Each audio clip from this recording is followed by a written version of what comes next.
Hello my dear students, कैसे हैं आप सब। आशा करते हैं आप सभी घरों में स्वस्थ होंगे। तो आजकल हम लोग पढ़ रहे हैं chapter number 3, retaliation and struggle of British empire. कैसे उन्होंने अपने साम्राज्य की स्थापना की, यहाँ संघर्ष किया और कैसे हम लोगों ने संघर्ष किया। तो आज हम पढ़ेंगे बहुत ही फेमस हमारा क्विट इंडिया मूवमेंट, भारत छोड़ो आंदोलन। इसको शुरू किस लिए किया गया, इसका उद्देश्य क्या था, ठीक है। तो शुरू किस लिए किया गया, ये तो आपने पीछे जो भी पढ़ा, असहयोग आंदोलन, नॉन कॉपरेशन, खिलाफत मूवमेंट, तो ये सारे आंदोलन का एक ही उद्देश्य था कि हमें हमारे भारत को फ्री कराना है। अंग्रेजी जो एडमिनिस्ट्रेशन है, प्रशासन है, इंग्लिश गवर्नमेंट है, ठीक है, उससे हम परेशान हो चुके थे। तो बहुत सारे कार्य, बहुत सारे वर्क उसके अगेंस्ट किए जाने लगे। तो ऐसे बहुत सारे आंदोलन हुए, उन्हीं में से एक है क्विट इंडिया मूवमेंट। ये भी बहुत ही इम्पोर्टेंट मूवमेंट था। Due to failure of Cripps movement, fear of Japanese attack on India, decision in Varda Congress meeting of 14 July 1942, Gandhi ji proposal of quit India movement. Cripps mission के असफल होने के कारण और एक तो जापानी का अटैक का हमला था कि जापानी जो है भारत पे हमला कर देंगे। तो एक फैसला लिया गया वर्धा में, कांग्रेस की मीटिंग हुई वर्धा में, उसमें गांधी जी ने एक प्रस्ताव रखा और ये मीटिंग हुई 14 जुलाई 1942 को। इसमें गांधी जी ने एक प्रस्ताव रखा कि हम एक संगठन बनाएंगे, एक गठन बनाएंगे, क्विट इंडिया मूवमेंट, एक आंदोलन चलाएंगे, जिसको कांग्रेस कमेटी के द्वारा जो मीटिंग हुई मुंबई में 18 अगस्त 1942 में, इसको कांग्रेस कमेटी के द्वारा भी एक्सेप्ट कर लिया गया, ठीक है। 14 जुलाई 1942 को वर्धा की मीटिंग में ऐसा प्रस्ताव रखा और 8 अगस्त 1942 को इस प्रस्ताव को एक्सेप्ट कर लिया गया।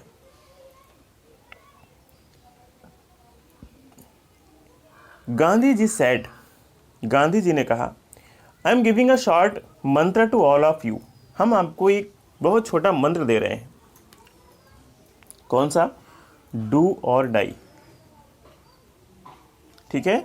तो करो या मरो का नारा किसने दिया? गांधी जी ने। We all will either get India free और डाई फॉर दिस काज। हमारे पास एक मंत्र है, डू और डाई। हम या तो भारत को आज़ाद करा के रहेंगे या हम भारत की आज़ादी में अपने प्राण दे देंगे। मीन्स अब हमें इससे कम में कुछ नहीं चाहिए। But we will not remain alive to be dominated. लेकिन हम और अधिक गुलाम बन के जीवित नहीं रह सकते हैं, कैद होकर जीवित नहीं रह सकते हैं, डोमिनेट होकर नहीं रह सकते हैं। अब हमें आज़ादी चाहिए। Even before the dawn of 9 August Gandhi ji was arrested along with several other Congress. 9 अगस्त की डॉन को ही, before the dawn, was arrested along with several other Congress leaders and Congress was declared to be illegal or invalid association। 9 अगस्त की सुबह होने से पहले ही गांधी जी को और उनके कई साथियों को अरेस्ट कर लिया गया और Congress was declare to be an illegal और इनवैलिड एसोसिएशन। कांग्रेस को एक गैर कानूनी एसोसिएशन, संगठन घोषित कर दिया गया। No action plan was fix for this movement. इस आंदोलन के लिए कोई भी एक्शन प्लान फिक्स नहीं था। In this movement is were decided to observe peaceful strike. और इस आंदोलन में तय किया गया था, जितने भी आंदोलन गांधी जी के द्वारा किए गए, उन सभी आंदोलनों को अहिंसात्मक रूप से पीसफुली करने की बात हुई थी। तो वैसे ही इस आंदोलन को भी पीसफुली करने की बात हुई। तो उन्होंने कहा कि हम पीसफुल स्ट्राइक्स करेंगे, organise public assemblies and refuse to pay land revenue and non cooperate with the government. Government का ऐसा सहयोग नहीं करेंगे, कर नहीं देंगे और हम आम सभाएं बुलाएंगे। ये सारी बातें इसमें हुई। लेकिन इस प्रकार के एक्शन के लिए कोई बात नहीं हुई थी कि अगर ये अरेस्ट हो जाते हैं तो इसके बाद की क्या प्रक्रिया है। Gandhi ji called this movement the final struggle. Gandhi ji ने इस आंदोलन को अंतिम संघर्ष कहा। Therefore the public reacted in the manner they thought it to be right। जो भी उन्होंने उचित समझा उस समय के लोगों ने, वैसी उन्होंने प्रतिक्रिया दी। उन्होंने लगा ये सही है। A self generated movement spread in the whole country। एक आत्म जनरेटेड, अपना खुद का बनाया हुआ आंदोलन पूरे देश में फैल गया।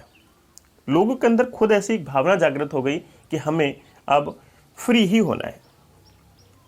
तो खुद में एक सेल्फ मूवमेंट चालू हुआ। Strikes and refusal to perform work in factories, हड़ताल होने लगी, फैक्ट्रीज में काम करने के लिए मना किया जाने लगा, स्कूल एंड कॉलेजेस में भी काम किया जाने के लिए मना किया जाने लगा।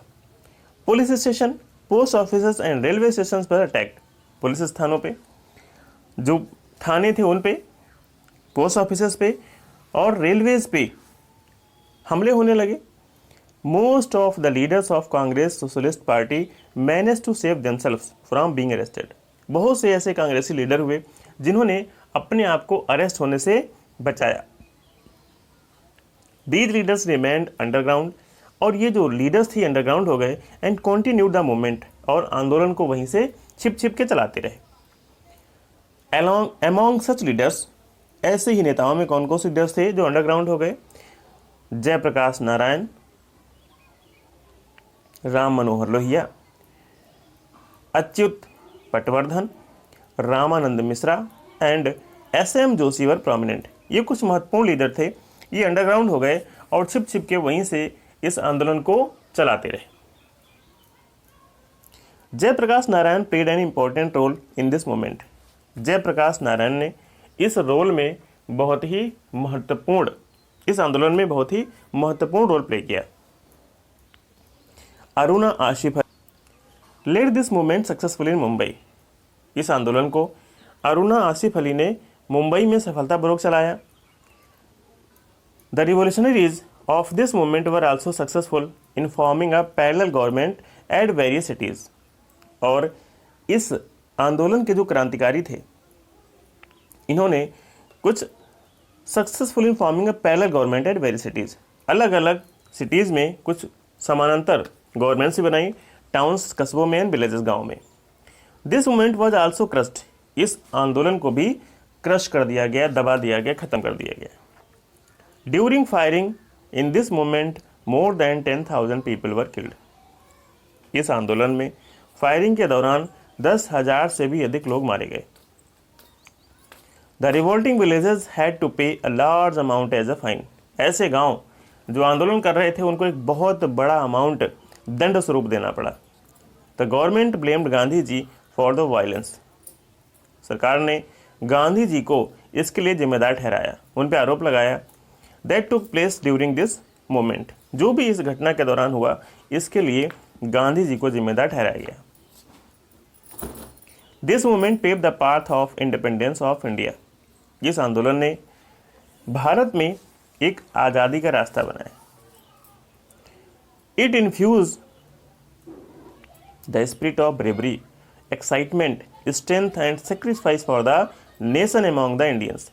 इस आंदोलन से लोगों के अंदर एक नई ऊर्जा जागृत हुई, बहादुरी की, एक उत्साह की, ताकत की, बलिदान की, कैसे हम राष्ट्र के लिए अपने आप को बलिदान करते हैं। जितने भी भारतीय थे उनके बीच ऐसी भावनाएं जागृत हुई इस आंदोलन के द्वारा। A new generation of leadership emerge in the country. नेतृत्व के लिए एक नई पीढ़ी उभर के सामने आई, due to which the strength and power of resist the colonial rule increase among the people. इस आंदोलन से जो ब्रिटिश कॉलोनियल ताकत थी उसके खिलाफ लोगों को लड़ने की ताकत मिली। Now India demand nothing less than complete independence. अब भारत स्वतंत्रता से कम में कुछ नहीं चाहता था, अब कंप्लीट इंडिपेंडेंस, पूर्ण स्वतंत्रता चाहता था। After tribal peasants and Prajamandal movements, Rajasthan में कुछ आदिवासी और किसानों और प्रजामंडल्स ने भी आंदोलन किए हैं। तो tribal and peasants movement Rajasthan, पूरे देश में आंदोलन हो रहे थे, राज्य में हो रहे थे, तो राजस्थान में भी कुछ आंदोलन हुए हैं। Political awareness began in Rajasthan with the efforts of the farmers and tribals. Rajasthan में जो राजनीतिक जागरूकता है वो फार्मर्स और ट्राइबल्स के प्रयासों से आई। When extraordinary burden of taxes was import on farmer, जब किसानों के ऊपर अधिक कर लगा दिया गया। They oppose and challenge the contemporary political system, तो उन्होंने इसका विरोध किया और चैलेंज भी किया, चेतावनी दी जो समय की व्यवस्थाएं थी कंटेम्प्रेरी पॉलिटिकल सिस्टम की। In tribal areas of Rajasthan such movement was self motivated, और ये जो आंदोलन हुए ये सेल्फ मोटिवेटेड थे, इसके पीछे किसी की लीडरशिप का कंट्रीब्यूशन नहीं था। And become a source of inspiration for the future movements, और ये दूसरे जो भविष्य में आने वाले आंदोलन थे उनके लिए एक प्रेरणा बना। Which had started against the injustice and unnecessary exploitation, ये आंदोलन अन्याय और अनावश्यक शोषण के खिलाफ शुरू हुआ था। Bhil use to reside in the southern region of Rajasthan, Bhil हैं वो राजस्थान के दक्षिणी हिस्से में रहा करते थे।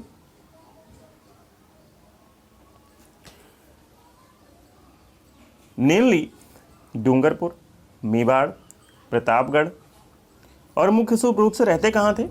डूंगरपुर, मेवाड़, प्रतापगढ़, बांसवाड़ा एंड कुशलगढ़, जो आदिवासी क्षेत्र थे साउदर्न राजस्थान के, ये हुआ करते थे। Wheel is an extremely traditional tribes, ये एक पारंपरिक आदिवासी जाति है, ये अपनी परंपरा को बहुत अधिक मानते हैं। And is aware of its social and economic status, और अपने ये सामाजिक और आर्थिक जो स्टेटस है इनका उससे भली भांति परिचित हैं। When there traditional rights were violated, जब उनके पारंपरिक जो अधिकार हैं उनसे उनको वंचित किया जाता है या उनको कोई वायलेट करता है, they started opposing the rulers and Britishers, तभी वो शासकों को और अंग्रेजों के खिलाफ विद्रोह कर देते हैं। मीन्स जब भी कोई इनके परंपरा का जो अधिकार है उनका दोहन या हनन करता है तो ये कोई भी शासक हो या ब्रिटिशर्स हो उनके खिलाफ विद्रोह करते हैं, और इन्होंने विद्रोह किया क्योंकि इनके जो कुछ पर्सनल ट्रेडिशनल राइट्स से उनका दोहन होने लगा था, इसलिए आदिवासी लोगों ने भी इसका विद्रोह किया। Bhagat movement for social and moral upliftment of Bhils, भीलों के सामाजिक और नैतिक विकास के लिए Govind Guru establish the Sam सभा, गोविंद गुरु ने सैम सभा की स्थापना की। हु एस्टेब्लिश सैम सभा? गुरु गोविंद, ठीक है, गुरु Govind, Govind Guru establish the Sam सभा and form the Bhagat movement, और उन्होंने एक भगत आंदोलन चलाया टू कीप देम हिंदुज़म, जिससे जो लोग हैं, ठीक है, वो हिंदू धर्म के दायरे में ही रहें। मीन्स हिंदू धर्म की परंपरा को बनाए रखने के लिए गोविंद गुरु ने सैम सभा की स्थापना की और भगत मूवमेंट चलाया। The administration was concern about the social renaissance sponsored by the Sam सभा अमॉन्ग द वीर्स फ्रॉम मेवाड़, और जो सैम सभा द्वारा मेवाड़ के डूंगरपुर, ईडर, गुजरात, विजयनगर और मालवा के जिलों में जो जागृति हो रही थी उससे जो ये प्रशासन था, ठीक है, वो चकित हो गया, कंसर्न, उसको भय सताने लगा। Therefore it force the Bhil not to participate in Bhagat, इसलिए भीलों को बाध्य किया जाने लगा कि आप भगत मूवमेंट में न शामिल हों, उसमें न जाएं। When Bhils were force to perform begar, जब व्हीलों को जबरदस्ती उनसे बेगर करवाई जाने लगी, बेगर मतलब फोर्सफुल वर्क इन फील्ड्स, खेतों में जबरदस्ती काम करवाया जाने लगा। And deprive them of their fundamental rights, और उनके जो अधिकार थे मूलभूत उनसे वंचित किया जाने लगा। दे बिगेन अ मूवमेंट, तो उन्होंने आंदोलन शुरू कर दिया। The Britishers felt that the objective of the social reform movement run by Govind Guru is the formation of Bhil state, तो ब्रिटिशर्स को ऐसा लगा कि जो गोविंद गुरु एक चला रहे हैं सैम सभा या भगत मूवमेंट चला रहे हैं, ठीक है, तो उनको लगा कि अब कहीं ना कहीं एक भील राज्य की स्थापना कर लेंगे। Govind Guru was arrested by Dungarpur state in April 1913, इसलिए गोविंद गुरु को डूंगरपुर में अप्रैल 1913 में अरेस्ट कर लिया गया, गिरफ्तार कर लिया गया, बट रिलीज लेटर, और बाद में उनको छोड़ दिया गया। Govind Guru proceed towards Mangarh hills, और गोविंद गुरु कहाँ गए? मानगढ़ की पहाड़ियों पर चले गए। And the Bhils assembled in large number. Govind Guru proceed towards Mangarh with his companion. वो अपने साथियों के साथ मानगढ़ हिल्स पे चले गए। इन अक्टूबर 1930 एडी थ्रू अ मैसेज, उन्होंने भीलों को एक संदेश दिया कि वो मानगढ़ पहाड़ी पे इकट्ठे हो जाएं। The Bhil assembled in a large number with arms and ammunition. हथियारों के साथ बहुत बड़ी मात्रा में व्हील वहाँ इकट्ठे हो गए विद आर्म एंड एम्यूनेशन। ठीक है, ये 1930 में ही अप्रैल में उनको गिरफ्तार किया गया और अक्टूबर में वो उन्होंने संदेश भेजा। ठीक है, अप्रैल 1913 में उनको गिरफ्तार किया गया और अक्टूबर 1930 में उन्होंने व्हील्स को संदेश भेजा कि वो मानगढ़ पहाड़ी पे इकट्ठे हों और बहुत बड़ी मात्रा में जो व्हील थे वो मानगढ़ पहाड़ी पे अपने औजारों के साथ, हथियारों के साथ इकट्ठे हो गए। Scared by the unity of Bhils, भीलों की जो एकता थी इससे प्रभावित होकर the British sent a massive army, British ने एक बहुत बड़ी सेना भेजी।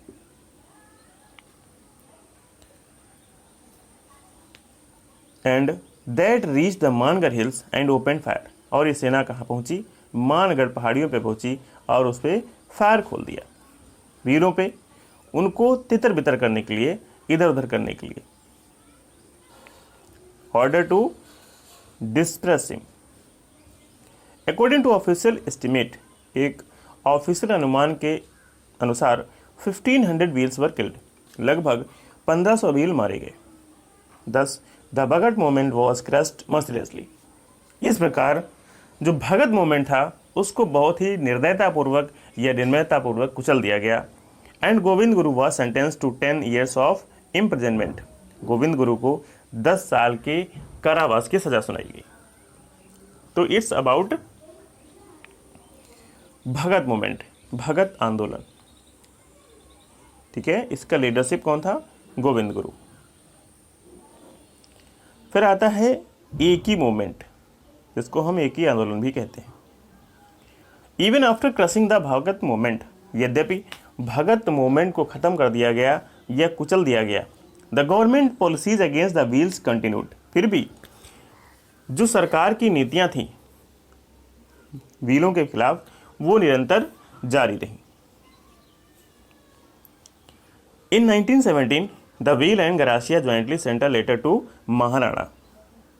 1917 में व्हील और गरासिया जनजाति के लोगों ने संयुक्त रूप से मिलकर एक लेटर भेजा महाराणा को, and express their protest against the exploitative policies and begar, और उसमें उन्होंने जो उनकी नीतियां थी अंग्रेजों की और जो बेगर कराते थे, ठीक है, उसके प्रति उस लेटर में उन्होंने विरोध जताया। When the expected result were not obtain, जैसा वो चाहते थे कि उधर से हमें कोई अच्छा उत्तर मिलेगा, तो वैसा उनको नहीं मिला। द बीस began a movement under the leadership of Motilal Tejawat, तो व्हीलों ने मोतीलाल तेजावत के नेतृत्व में एक आंदोलन शुरू कर दिया। This movement came to be known as एक ही मूवमेंट, और इसी आंदोलन को किस नाम से जाना गया? एक ही मूवमेंट के नाम से जाना गया।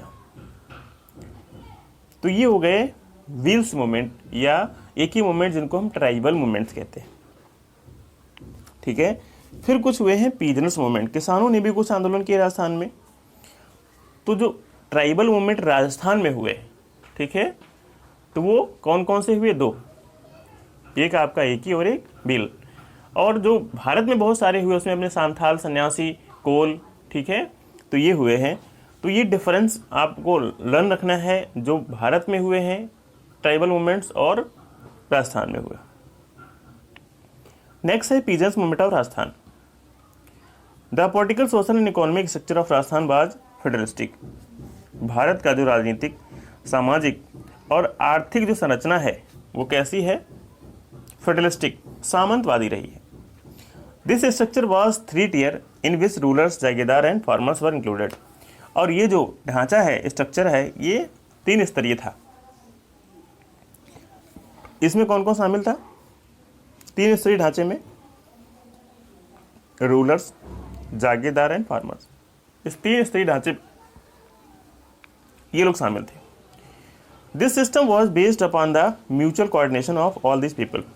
और ये जो प्रथा थी, परंपरा थी, ये आपसी जो संबंध होते हैं उस पर टिकी थी, उस पर आधारित थी। Till the end of the 19th century, 19वीं शताब्दी के अंत तक their relation remained cordial, but after that the scenario of Rajasthan began to change. 19वीं शताब्दी तक अंत तक उनके जो संबंध थे वो अच्छे रहे, लेकिन इसके बाद राजस्थान में भी कुछ परिवर्तन होने लगे। उसका जो सिनेरियो है, परिदृश्य है, वो बदलने लगा। एज अ कॉन्सिक्वेंस, परिणाम स्वरूप different parts of Rajasthan had to face several peasants movement. Rajasthan के अलग अलग हिस्सों में क्या होने लगे? आंदोलन होने लगे। Following but the major reasons behind these movements. ये आंदोलन हुए क्यों? इसके पीछे निम्नलिखित कारण थे। Due to the influence of Britishers, एक तो अंग्रेजों के प्रभाव थे। The rulers did not pay attention to their subject. उनके क्या कार्य हैं उस पर वो ध्यान नहीं दे रहे थे। And the rulers and the jagirdars assume that their major actions depend on the British rule. और जो जागीरदार या शासक हुआ करते थे, ठीक है, उनको ऐसा लगता था कि जो हमारा अस्तित्व है ये ब्रिटिश सत्ता पे ही आधारित है, इनके बिना हम कुछ नहीं है, ऐसा उन्होंने मान लिया था, एज्यूम कर लिया था। Therefore dependence of the rulers on the jagirdars and the dependence of the jagirdars on the farmers continued weekend.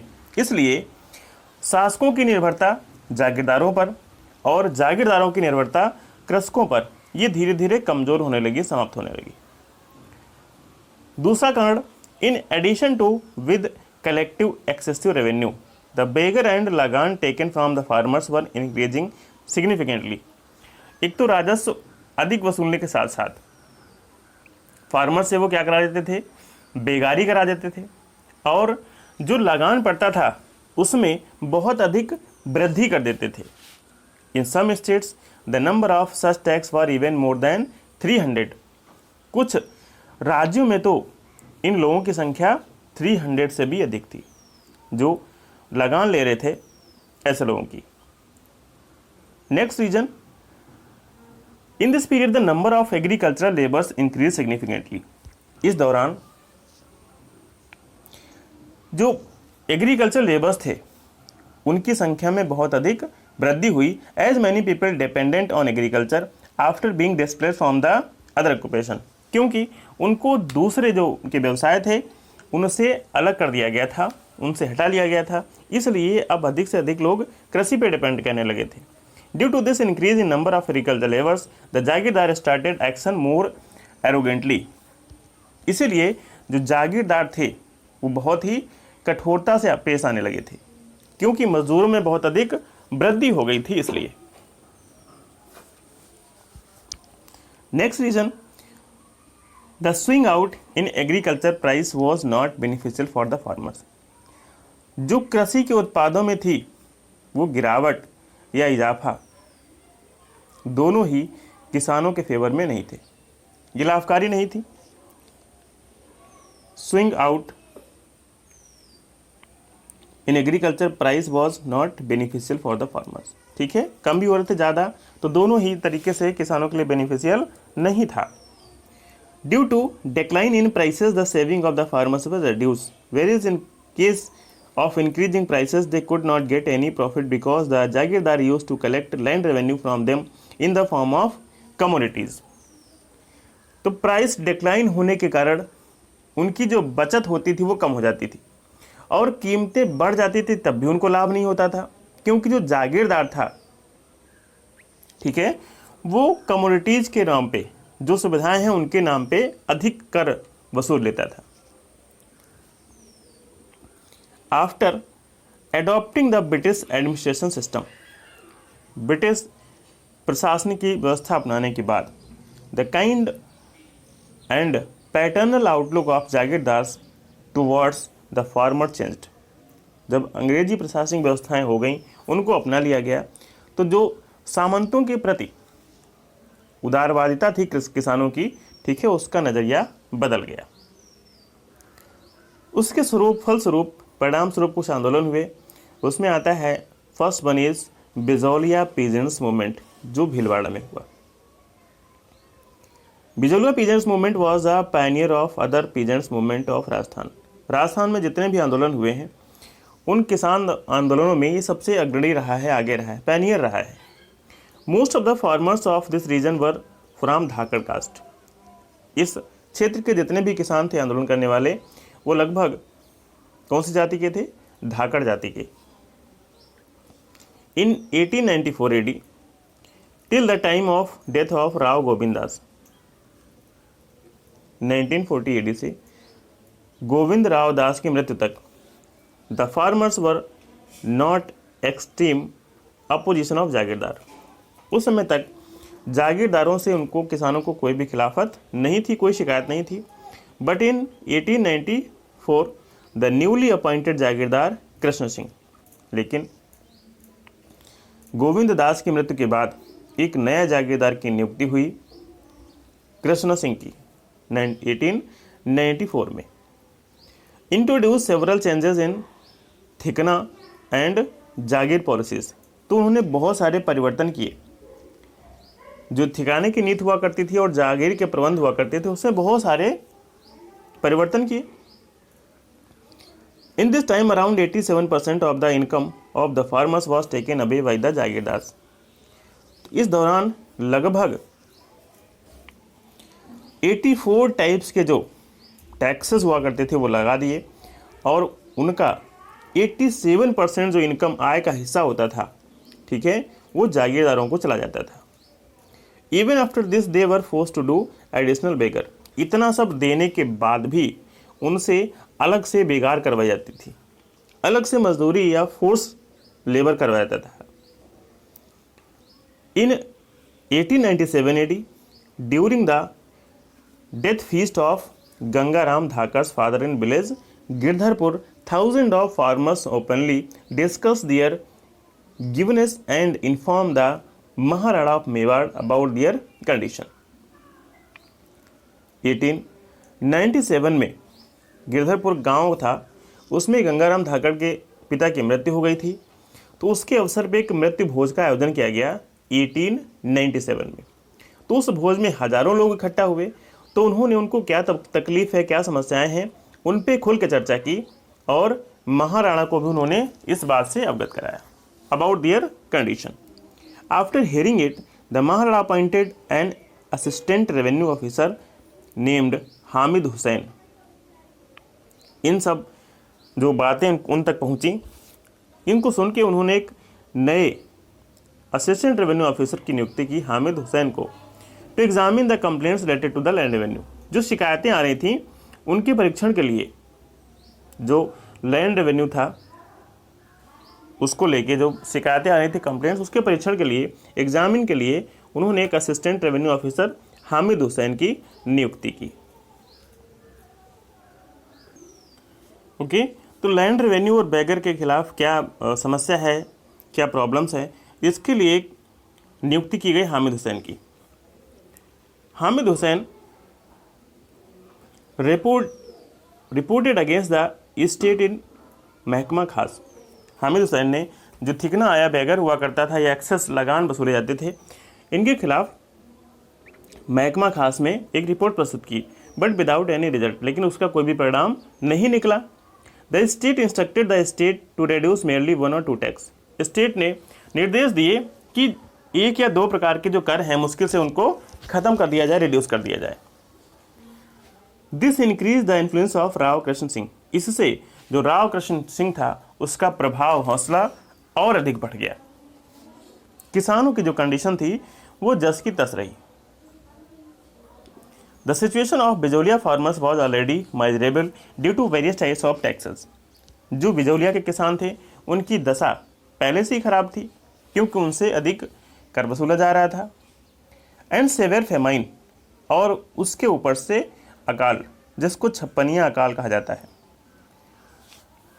Of 1899 to 1900, ठीक है, 1900 जो छप्पनिया अकाल पड़ा 1899 to 1900 AD। Even after this Rao Krishna Singh impose a new tax. इतना अकाल पड़ा, पहले से बर्डन एक्स्ट्रा टैक्स ले रहे हैं, और 1899 से 1900 तक अकाल रहा। उसके बावजूद एक नए कर को इंट्रोड्यूस किया, एक नया कर थोप दिया जिसका नाम था छानवारी टैक्स। एक नया कर लगा दिया ऑन द फार्मर्स 903 AD। एक नया कर उसने लगाया छानवारी टैक्स 903 में। Under this every person had to deposit 5 rupees. इसमें प्रावधान था कि प्रत्येक किसान को, प्रत्येक व्यक्ति को 5 रुपये जमा करने पड़ेंगे इन द स्टेट ट्रेजरी, जो राज्य का खजाना है उसमें, on the occasion of his daughter's marriage. Chhanwari tax was not only a form of economic burden on the resident of farmers. जो छानवारी टैक्स उसने इंट्रोड्यूस किया, ये सिर्फ आर्थिक बोझ ही नहीं था जो बिजौलिया के किसान थे, but also extremely offensive from social view point. अगर इसको सामाजिक दृष्टि से देखें तो भी उनके लिए एक एक्स्ट्रा बर्डन था, but also extremely offensive from social view point. The farmers oppose this tax peacefully and did not get their daughters married for 2 years। किसानों ने इसका विरोध किया और 2 सालों तक अपनी अपनी लड़कियों का विवाह नहीं किया। Due to opposition of the farmers, Rao was forced to revenue chhanwari tax. किसानों के विरोध के कारण राव को जो छानवारी टैक्स था उसको हटाना पड़ा। Collecting 2/5 part of the produce in lieu of the state and stopped sending armed men along with the ahalkars who use to collect the produce, जिसको कुंता के नाम से एक प्रोड्यूस कलेक्ट करने जाते थे अल्काहराज, उनको भी मना कर दिया।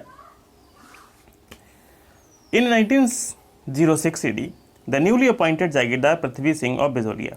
1906 AD में एक नए जागीरदार की नियुक्ति हुई, Prithvi Singh Bijolia. Not only ended the existing of old concession, उसने जो पहले कुछ रियायतें, कुछ कंसेशन मिलते थे उनको ही नहीं ख़त्म किया, but also impose a new tax name तलवार बंधी। एक नए कर, एक नए टैक्स का इम्पोज कर दिया, उनके ऊपर थोप दिया तलवार बंधी के नाम से। During the time of Prithvi Singh when plunder and exploitation had reached its height. Prithvi Singh के दौरान जब लूटपाट, शोषण बहुत ही उग्र सीमा पे पहुंच गया, in 1913 AD under the leadership of Sadhu Sitaram Das, Fateh Karan Charan and Brahmadev, the farmer refuse to plough the fields. किसानों ने इनके नेतृत्व में खेतों को जोतने से मना कर दिया। The farmers refuse to plough the fields in the religion. जागीर क्षेत्र में किसानों ने खेतों को जोतने से मना कर दिया। As the fields of jagir region remain uncultivated, state incur huge loss. यद्यपि चूंकि जो खेत थे इनको किसानों ने नहीं जोता, फसलों का प्रोडक्शन नहीं हुआ, तो इसलिए राज्य में बहुत अधिक नुकसान हुआ, लॉस हुआ। After this the atrocities and exploitation committed by the Thakurs increase. इसके बाद जो शोषण था, उनका दोहन था ठाकुरों का, वो बढ़ गया। Fatehkaran and Brahmdev got terrified by all this and left Bijolia. Fatehkaran and Brahmdev इससे डर गए, भयभीत हो गए और वो बिजौलिया छोड़ के चले गए।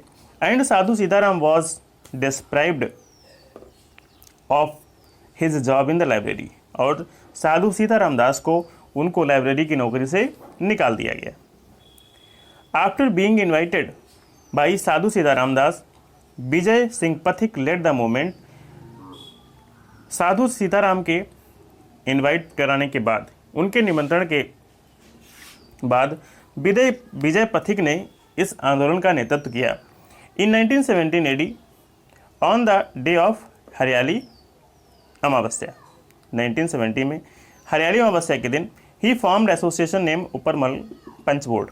एक एसोसिएशन का निर्माण किया जिसका नाम था Uparmal Panch board in village Barisal, and under this banner the movement was inaugurated. इस बैनर के तले बैरिसल गांव में एक उपरमल पंच नाम से एसोसिएशन बनाया गया 1917 में हरियाली अमावस्या के दिन। Impressed by the bravery and unity of the farmers, Tilak not only wrote a newspaper column। किसानों की उत्साह, उनकी बहादुरी से प्रभावित होके, किसानों की समस्या से अवगत होके, तिलक ने अपने न्यूज़पेपर, जो केसरी नाम से उनका न्यूज़पेपर छपता था, उसमें सिर्फ एक कॉलम ही नहीं छापा, but also wrote a letter, बल्कि उन्होंने एक पत्र लिखा टू महाराणा फतेह सिंह, महाराणा फतेह सिंह को उन्होंने एक पत्र भी लिखा। That the royals of Mewar made immense sacrifice for independence, जो मेवाड़ के राजा हुए हैं, राजवंश के लोग हुए हैं, उन्होंने स्वतंत्रता के लिए बहुत सारे बलिदान दिए। Immense sacrifice for independence. He further stated that, और उन्होंने कहा, you yourself are a worshipper of freedom, आप भी बहुत बड़े आज़ादी के पुजारी हैं, स्वतंत्रता के पुजारी हैं। And it is dishonour that the worshipper of freedom in your state are being put in the prison. तो ये बहुत ही दुर्भाग्य की बात है, ये कलंक है कि जो आज़ादी के पुजारी हैं उनको आपके राजन में ही, आपके राज्य में ही उनको जेल में डाल दिया जाए। तो ये बहुत ही कलंक की बात है। आप तो खुद आज़ादी के पुजारी हैं, स्वतंत्रता के पुजारी हैं, और आपके ही राज्य में जो स्वतंत्रता के पुजारी हैं उनको जेल में डाल दिया जाए, ये कलंक है।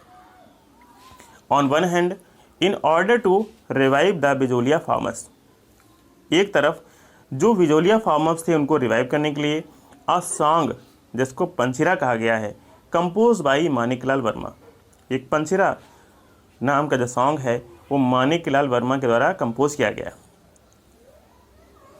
While on the other hand, दूसरी तरफ Pragya Chakshu Bhanwarlal Swarnkar was also going from village to infuse the flame through his poems. तो एक और प्रज्ञा चक्षु भंवरलाल सावरकर हुए हैं, स्वर्णकार हुए हैं, वो भी गांव गांव जा रहे हैं और अपनी कविताओं से लोगों में ऊर्जा डाल रहे हैं, लोगों को जागरूक कर रहे हैं with the objective of inducting the spirit of militarism in Bijolia's young man. लोगों के अंदर, जो बिजोलिया के यंग मैन हैं, उनके अंदर राष्ट्रीयता की भावना को जागृत कर रहे हैं। पथिक establish association named Uparmal Seva समिति, पथिक ने एक एसोसिएशन का स्थापना की जिसका नाम था Uparmal Seva Samiti. And publish of panchayat paper name Uparmal ka Danka, और एक पेपर भी पब्लिश किया जिसका नाम था Uparmal ka Danka. In order to promote the movement across India, Pathik sent a silver bracelet to Ganesh Shankar Vidyarthi, the editor of newspaper Pratap, published from Kanpur on behalf of the farmers. और इस आंदोलन को देश भर में चलाने के लिए, चर्चित करने के लिए पथिक ने किसानों की तरफ से, जो कानपुर से एक पेपर निकलता था प्रताप नाम से, उसके जो संपादक हुआ करते थे गणेश शंकर, ठीक है, उनके लिए उन्होंने चांदी की राखी भेजी। गणेश शंकर विद्यार्थी ने राखी को एक्सेप्ट किया, स्वीकार किया और उनसे प्रॉमिस किया and promised to support the movement, और उन्होंने कहा कि ठीक है, मैं आपका ये ब्रेसलेट स्वीकार करता हूँ और इस आंदोलन में आपकी मदद भी करूँगा। Pratap newspaper provided a national identity to Bijolia movement, जो प्रताप न्यूज़पेपर छपता था, इससे बिजोलिया जो पीजेंट्स मूवमेंट हुआ, इसको राष्ट्रीय पहचान मिली। The representation of public movement of Mewar in Premchand's novel Rangbhoomi is a reflection of Bijolia peasants movement itself. Bijolia का जो आंदोलन हुआ उसमें जो प्रेमचंद का एक उपन्यास है रंगभूमि, ठीक है, इसका भी चित्रण किया गया है। In April 1919 AD, the Udaipur state government formed a commission under chairmanship of Mandalgarh hakim Bindulal Bhattacharya in order to listen to the complaints of Bijolia farmers.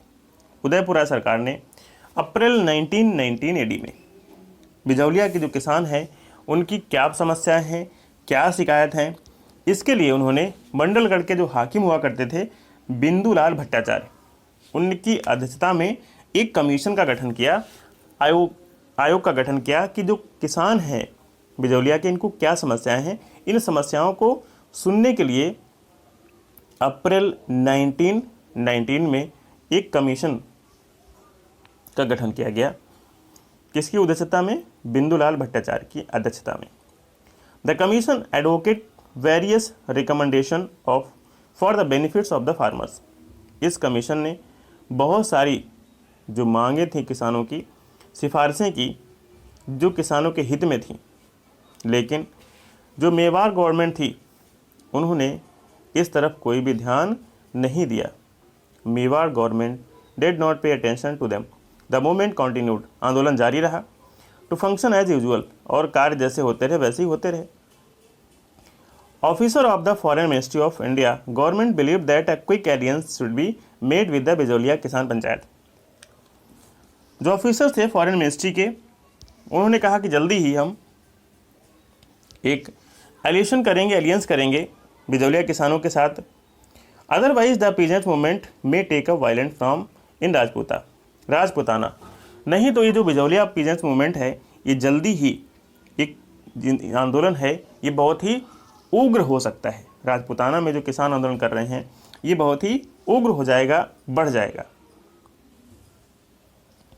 In order to pacify and beacon down in Bijolia movements, इसलिए इस बिजौलिया मूवमेंट्स को कमज़ोर करने के लिए, तुरंत शांत करने के लिए a high level committee was formed under the chairmanship of Robert Holland the AGG of Rajasthan का जो एजीजी हुआ करता था रॉबर्ट हॉलैंड, उसकी अध्यक्षता में एक बहुत ही उच्च स्तरीय कमेटी का गठन किया गया। In February 1922 Robert Holland held a meeting with the farmers and waived off 35 taxes. फरवरी 1922 में रॉबर्ट हॉलैंड ने किसानों के साथ एक मीटिंग की और उसमें लगभग 35 जो टाइप्स के टैक्सेस हुआ करते थे उनको माफ़ कर दिया। Unfortunately due to complications in the state this alliance could not take a permanent form, लेकिन दुर्भाग्यवश जो राज्य की कुछ नीतियां थी उनके कारण जो ये समझौता हुआ, एलियंस हुआ, ये स्थायी नहीं हो पाया, परमानेंट फॉर्म में नहीं हो पाया। In 1927, in opposition of the new arrangement of high rates of the land revenue, 1927 में जो लैंड न्यू अरेंजमेंट हुआ करते थे, हाई रेट्स हुआ करते थे लैंड रेवेन्यू के, इनके विरोध में the farmers left their cultivated land as advised by Vijay Singh Pathik. उन्होंने जो कल्टिवेटेड लैंड थे उनको छोड़ दिया, जैसा कि एडवाइज किया गया था पथिक के द्वारा। इन्होंने अपनी ज़मीन को छोड़ दिया। To pressurise the state government, और उनको ऐसा लगा कि जो राज्य सरकार है उस पर इससे दबाव बनेगा। लेकिन country to the farmers belief when the state short to auction this land, लेकिन किसानों की जो धारणा थी वो गलत निकली। इनके विपरीत ज़मीन की जो नीलामी थी वो की जाने लगी। जब ज़मीन की नीलामी हो गई तो उस ज़मीन को नए फार्मर्स मिल गए, नए किसान मिल गए। It's got new farmers who were ready to claim that land, ठीक है, जो उस लैंड पे अब अधिकार करना चाहते थे, जो क्लेम करना चाहते थे, ठीक है, उस ज़मीन को अब नए मालिक मिल गए। Pathik was blamed be responsible for making the farmers leave their cultivated land. Pathik के ऊपर आरोप लगाया गया कि जो किसान हैं उनकी ज़मीन छोड़ने के लिए पथिक ने ही कहा था, यही जिम्मेदार है। After which he detach from the movement, इसके बाद उन्होंने आंदोलन से अपने आप को अलग कर लिया। The farmers continue the movement to get their land back. किसानों का आंदोलन तब तक जारी रहा जब तक उनको उनकी ज़मीन वापस नहीं मिल गई। इट कंटिन्यू टिल 1941, ये आंदोलन 1941 तक चलता रहा।